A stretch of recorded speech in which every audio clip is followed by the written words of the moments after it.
अस्सलामुअलैकुम दोस्तों, I hope सब ठीक होंगे, अच्छे से होंगे। दोस्तों इस वीडियो में हम बात करने वाले हैं एक मासूम लड़की के बारे में जो हंदवाड़ा मावर में रहती है। दोस्तों बताया जा रहा है कि वो अपनी बहन के साथ चल रही थी और गलती से पुल से वो नीचे गिर गई। फिर उसको नजदीकी हॉस्पिटल में लिया गया था और वहां से उस बच्ची को रेफर किया था श्रीनगर में उसको मुर्दा करार दिया है। दोस्तों मैं ये वीडियो इसलिए बना रहा हूँ, मेहरबानी करके जो भी इस वीडियो को देखेगा इस बहन के लिए दुआए मगफिरत करना। अल्लाह ताला इसे जन्नतुल फिरदौस अता करे और इसके घर वालों को सब्र दे।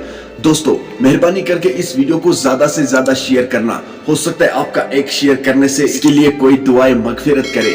चलो दोस्तों आप भी जान लीजिए इस वीडियो में आखिर इसके साथ क्या हुआ है। बट उससे पहले आप सभी से मेरी यही गुजारिश है, मेहरबानी करके अपने भाई की चैनल को आज जरूर सब्सक्राइब करना और बेल आइकन को भी साथ दबाना, ताकि जब भी मेरा नया वीडियो अपलोड हो जाएगा सबसे पहले वो आपके पास आ जाएगा। चलो दोस्तों पहले हम इस रिकॉर्डिंग को सुनते हैं, उसके बाद हम बात करते हैं।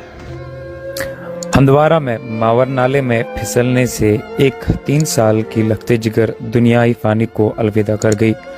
शुमाली कश्मीर के कुपवाड़ा जिले के नौगाम हंदवाड़ा में मावर नाले में फिसलकर 3 साला बच्ची इस दुनिया से चल बसी।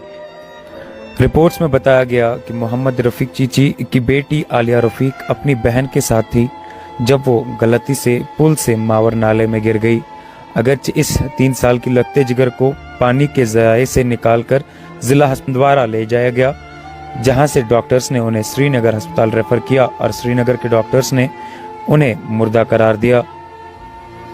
वही घर वापसी पर मुतवफ़ी लड़की के आबाई गांव ने अवाम के आज़ादाना नकल व हरकत को यकीनी बनाने के लिए एक वसिया पुल की तमीर में मुबैना नाकामी पर हुकाम के खिलाफ एहतजाज किया। एक छोटा पुल है जो कई दहाइयों पहले बनाया गया था, जिससे इस वक्त में एक गाड़ी की आमद-ओ-रफ़त मुश्किल है, मुमकिन से ही होती है। एक मुकामी ने कहा कि पुल ट्रैफिक के बढ़ते हुए बहाव को पूरा करने में नाकाम रहा और इसी तरह मुसाफिरों की जिंदगियां खतरे में डालने के अलावा अक्सर ट्रैफिक का बास बनती है। वक्तन फवक्तन आगाह करने के बावजूद हुकाम इस हवाले से कुछ करने में नाकाम रही। दोस्तों आपने इस रिकॉर्डिंग को सुना है, मेहरबानी करके इस बहन के लिए दुआएं मगफिरत करना। अल्लाह ताला इसे जन्नतुल फिरदौस अता करे। चलो दोस्तों मेरा आज का वीडियो इतना ही, मिलते हैं किसी अगले वीडियो में। तब तक के लिए अपना ख्याल रखना और अपने भाई को दुआओं में याद रखना। बाकी अस्सलामु अलैकुम।